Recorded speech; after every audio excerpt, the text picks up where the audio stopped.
যে খবরের দিকে নজর রাখবো, প্রাথমিক শিক্ষকদের টেট পাস বাধ্যতামূলক, সুপ্রিম কোর্টের নির্দেশে তৎপর পর্ষদ, জেলায় জেলায় তথ্য তলব প্রাথমিক শিক্ষা পর্ষদের। আরো বিস্তারিত জানাবে সোমরাজ বন্দ্যোপাধ্যায়, রয়েছে আমার সঙ্গে। সোমরাজ, দেখো, কর্মরত প্রাথমিক শিক্ষকদের জন্য টেট পাস বাধ্যতামূলক। সুপ্রিম কোর্টের যে নির্দেশ, সেই নির্দেশকে কার্যকরী করার প্রক্রিয়া শুরু করলো রাজ্যের প্রাথমিক শিক্ষা পর্ষদ।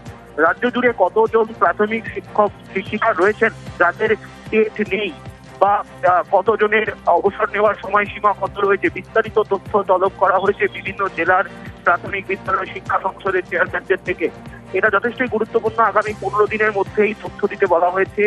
মূলত প্রাথমিক শিক্ষকদের টেট পাস করা রয়েছে নাকি, তার অবসর নেওয়ার সময়সীমা কবে রয়েছে, কবে চাকরিতে যোগ দিয়েছিলেন, অর্থাৎ প্রাথমিক শিক্ষা পর্ষদ এই বিষয় সম্পর্কে বিস্তারিত ধারণা পেতে চাইছে যে রাজ্য জুড়ে এমন কতজন প্রাথমিক শিক্ষক শিক্ষিকা রয়েছেন যাদের টেট জন্য পরীক্ষা দিতে হবে, অর্থাৎ টিচার এলিজিবিলিটি টেস্টে বসতে হবে।